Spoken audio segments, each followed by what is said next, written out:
Dacă îți cartofi cu ai impresia că de o oră.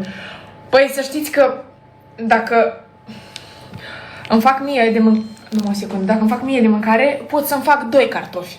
Dar, din păcate, am un copil care trebuie hrănit. Și... Oh, ce s-a întâmplat? Și dacă mai vine de la sală, vă dați seama.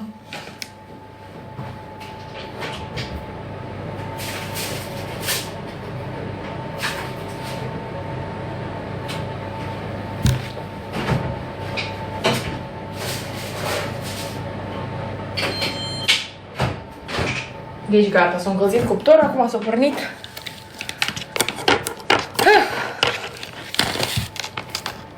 Eu pot să fac și eu din asta, o tavă întreagă. Și jumătate mănâncă Filip.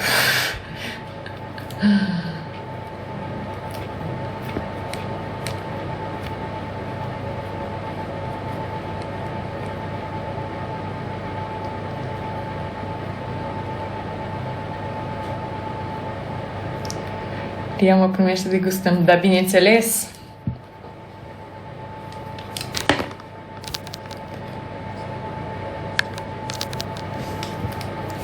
Când ți-ai luat iPhone?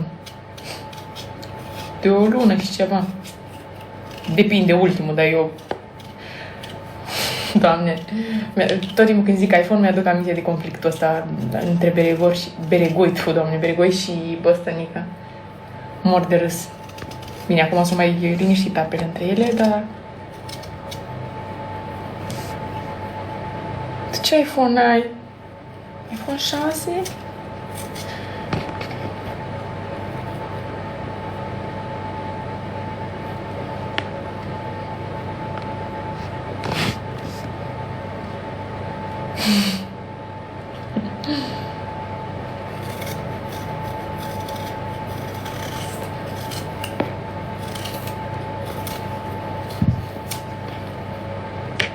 Filip, unde e?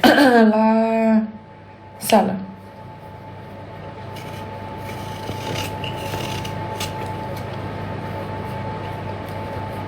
Ia să-i lăsați lui Filip mesaj. Și du-te și o ajută pe Lia. Că el umblă pe la sală și trebuie să facă de mâncare. Bine, nu mi-e voie de ajutorul lui, dar ca să-mi țină companie.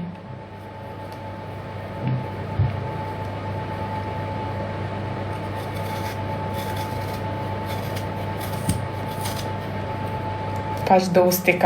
Da, am văzut că până acum contul meu era în spam. Nu știu ce era cu el. Cred că o lună o să în spam. Toți scădeam în urmăritori, scădeau.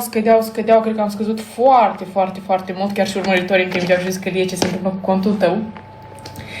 Și eu cumva ziceam, nu știu ce să fac. Aia e, dacă așa e.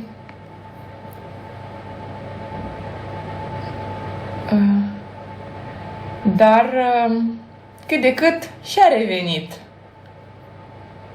Ce faceți de 8 martie? Stăm în cap. Ce să facem? Unde e brățara din casa iubirii a lui Filip?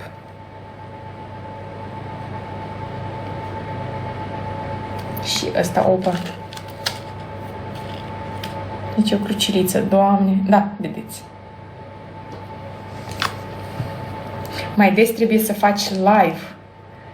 Dacă te referi la asta că ca să iasă contul din spam, nu cred, fiindcă făceam live-uri, dar din păcate tot așa era.